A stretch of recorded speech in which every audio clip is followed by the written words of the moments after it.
perkenalkan nama saya Trivena Aprilia Langga, mahasiswi STT Rumah Murid Kristus Bitung, program studi Pendidikan Agama Kristen. Saat ini saya akan memaparkan video pembelajaran dari mata kuliah Dasar Kependidikan dengan judul materi konteks pendidikan agama Kristen. Pendidikan agama Kristen dilakukan dalam 3 konteks tempat, yaitu di sekolah, gereja, dan keluarga. Setiap konteks memiliki peran dan fungsi yang berbeda tapi saling menguatkan. Contoh, di sekolah itu memberi wawasan nilai Kristiani secara umum, kemudian gereja itu membentuk wawasan pengetahuan serta praktik nilai Kristiani secara khusus. Kemudian di keluarga itu membentuk nilai serta memupuk dan mengembangkan kebiasaan Kristiani yang kuat. Nah, ketiga konteks ini saling bahu-membahu untuk membentuk sebuah benteng iman yang kuat bagi umat Tuhan. Nah, kita masuk dalam poin yang pertama, yaitu pelaksanaan PAK dalam konteks sekolah. Nah, pelaksanaan PAK dalam konteks sekolah biasanya diaplikasikan melalui 2 hal atau 2 kegiatan, yaitu yang pertama, pelajaran PAK yang masuk dalam jadwal sekolah, dan yang kedua, pelajaran PAK yang tidak masuk dalam jadwal pelajaran PAK, contohnya beribadah di sekolah maupun doa di sekolah. Nah, pemerintah telah mengatur bahwa di semua jenjang pendidikan harus diajarkan pendidikan agama Kristen menurut kepercayaan masing-masing. Jadi biarpun berada di daerah minoritas, tetapi harus tetap ada pendidikan agama Kristen. Tantangannya ialah apakah terdapat ketersediaan guru PAK di daerah tersebut. Nah, pendidikan agama Kristen juga dilaksanakan secara formal. Pelaksanaan PAK dalam konteks sekolah sudah diatur standarnya oleh pemerintah, sehingga pembelajaran PAK tetap harus dilakukan secara formalitas. Ada beberapa hal yang perlu diperhatikan sehubungan dengan pelaksanaan PAK di sekolah, yaitu yang pertama, PAK adalah pelajaran yang mungkin tidak difavoritkan oleh sebagian besar peserta didik. Dilakukan hanya untuk memenuhi kewajiban kurikulum yang telah ditetapkan oleh pemerintah, padahal PAK memiliki fungsi dan peran untuk membentuk spiritualitas dan karakter peserta didik yang tentunya menjadi dasar etika dan moral. Untuk menanggapi masalah ini ada beberapa usulan. Yang pertama, memberikan pemahaman yang kuat tentang fungsi dan peran PAK.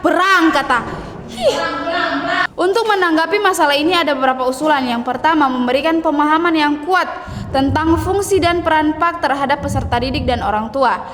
Kemudian harus menjaga dan meningkatkan profesionalisme dengan cara meningkatkan kompetensi secara lengkap. Yang ketiga, pentingnya tenaga didik menjaga spiritualitas dan menyadari identitas dan integritas pendeta dalam konteks sekolah adalah seorang guru. Nah, yang kedua, hal-hal yang perlu diperhatikan adalah formalitas PAK di sekolah. Bila tidak hati-hati, maka akan membuat pelaksanaan PAK kehilangan fleksibilitas dan panggilan misinya. PAK bisa jadi hanya sekedar pengetahuan dogmatis yang hanya menyentuh ranah kognitif. Seharusnya PAK harus memiliki jangkauan yang lebih komprehensif supaya peserta didik bukan hanya memahami tetapi juga dapat mengamalkan ajaran Kristen. Nah, untuk menanggapi masalah ini ada beberapa usulan, yaitu yang pertama, guru PAK harus menjaga panggilan misionaris dari Tuhan di dunia ini. Harus sadar bahwa dirinya merupakan apostolos yang daripada Tuhan yang harus selalu tunduk dan setia terhadap kehendak Tuhan. Guru PAK harus memiliki kelincahan, keluasan tanpa kehilangan identitas dan panggilan tugasnya sebagai utusan Tuhan. Yang kedua, pelaksanaan PAK dalam konteks gereja. Masuk dalam pelaksanaan PAK dalam konteks yang kedua, yaitu dalam konteks gereja. Pendidikan agama Kristen dalam konteks gereja biasa disebut juga dengan istilah pembinaan warga gereja atau pemuridan jemaat. Dilaksanakan melalui program gereja, lebih khusus melalui ibadah dan pendidikan agama Kristen dilakukan atau dilaksanakan oleh pendeta atau pelayan yang sudah ditetapkan sesuai dengan aturan masing-masing denominasi. Ada pula hal yang perlu diperhatikan sehubungan dengan pelaksanaan PAK di gereja, yaitu yang pertama, banyak gereja yang melakukan PAK dilakukan secara intensional tetapi dilaksanakan secara insidentif, dilakukan secara sporadis atau tidak dilakukan secara terencana.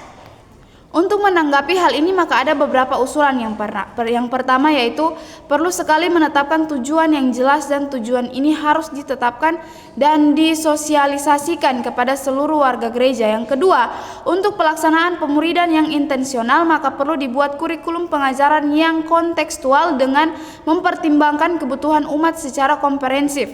Yang ketiga, berupaya untuk meningkatkan kemampuan pelayan yang melaksanakan pendidikan agama Kristen, misalnya guru sekolah minggu dan lain sebagainya. Penting juga untuk melaksanakan pengembangan budaya mengajar di tingkat gereja. Yang keempat, gereja harus melakukan sistem evaluasi. Ada sistem evaluasi untuk menilai bukan hanya saja tetapi juga bukan hasil saja yang dinilai, tetapi juga proses. Apakah hasilnya baik, pastinya berkaitan dengan proses yang baik juga.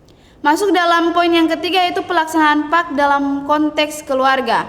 Nah, pelaksanaan PAK dalam konteks keluarga, biasanya PAK yang dilaksanakan itu tidak mengikuti ketentuan-ketentuan yang ditetapkan secara ketat dan biasanya dilakukan secara fleksibel, bisa dilihat merata di semua komponen pendidikan, baik tujuan, pelaku, kurikulum, serta aktivitas pendidikan. Misalnya tujuan, hampir setiap keluarga Kristen memiliki tujuan PAK yang tidak seragam. Kemudian pelakunya biasanya pengajarnya bervariasi tergantung situasi, ada ayah, ibu, keluarga, oma, opa, babysitter, dan lain sebagainya. Dan juga dalam kurikulumnya itu biasanya tidak ada atau sifatnya insidensial. Nah, untuk menanggapi hal ini maka ada beberapa usulan. Yang pertama, seluruh keluarga khususnya orang tua perlu memiliki pemahaman yang benar tentang pentingnya pemuridan dalam keluarga.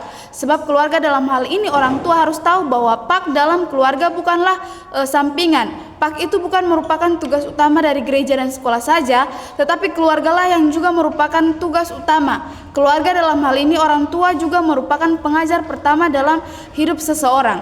Kemudian yang kedua, gereja itu harus membantu keluarga dalam menerapkan budaya pendidikan agama Kristen. Gereja juga dapat membantu dalam hal pemuridan keluarga. Gereja juga harus membantu mendesain kurikulum pemuridan di tingkat keluarga. Gereja juga harus membuat program pemuridan yang berbasis keluarga. Kemudian gereja juga harus berani meletakkan program pemuridan keluarga sebagai program gereja. Kemudian yang terakhir, gereja harus memberikan panduan tentang prosedur ketika melakukan pemuridan. Nah, bukan hanya sekedar mendapat bantuan gereja, tetapi keluarga Kristen harus mulai action, harus mulai bertindak melalui melakukan pemuridan. Banyak pengorbanan namun akan menghasilkan sesuatu yang baik. Nah, pelaksanaan PAK di setiap konteks secara bertanggung jawab sungguh-sungguh akan berdampak positif baik terhadap ketahanan dan pertumbuhan iman jemaat serta memampukan umat Allah melaksanakan tugas dan fungsi sebagai tubuh dan saksi Kristus. Demikian materi yang dapat saya sampaikan, semoga bermanfaat. Tuhan Yesus memberkati.